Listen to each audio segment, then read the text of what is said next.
Aujourd'hui, grâce à Dieu, nous avons peu de militaires dans cette zone. Nous les avons plutôt dans la région paisible, naguère, de Difa, dans la région plus que paisible de Tillabéri, et même dans la région de Maradi. Qui l'eût jamais imaginé? Aujourd'hui, nous avons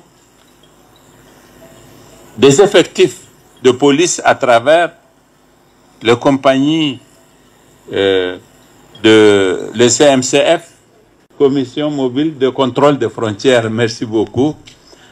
Nous les avons tout le long de notre frontière avec le Nigeria, avec des effectifs très importants, des gens équipés spécialement, entraînés spécialement pour faire face à des dangers qui sont nouveaux. La géographie de la menace et sa cartographie ont totalement changé. Le Nord est devenu paisible. Ça, c'est le pouvoir de Dieu seulement qui peut expliquer ça. Mais c'est à votre honneur, tout simplement. Derrière cela, il y a une volonté. Derrière ça, il y a un comportement. Derrière ça, il y a même une morale et une éthique. Je voudrais par conséquent rendre hommage aux populations d'Agadez. Par ces temps de grandes difficultés pour nous, pour notre État, de savoir que nous avons des populations qui nous épargnent de devoir mobiliser des troupes nombreuses, équipées, pour assurer la sécurité de cet espace, c'est tout simplement un bonheur. Et ce qui se passe, c'est que nous prélevons les effectifs à Agadez et nous les déployons ailleurs. C'est totalement paradoxal quand on sait que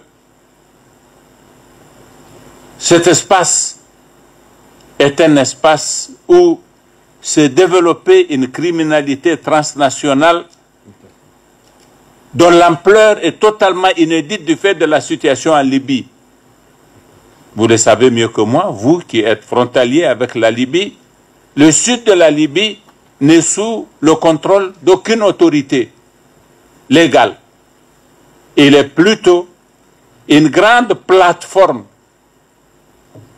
où se déploient des organisations criminelles transnationales qui couvrent le Soudan, le Tchad, l'Égypte même, la Libye bien sûr, le Mali et l'espace sahélo-sahérien tout simplement. Mais Agadez, si c'est ça fondamentalement aujourd'hui, n'en reste pas moins confronté à des problèmes qui ont pris de l'ampleur, qui nous inquiètent. Et que parce que justement nous sommes inquiets, nous avons décidé d'organiser ce forum pour permettre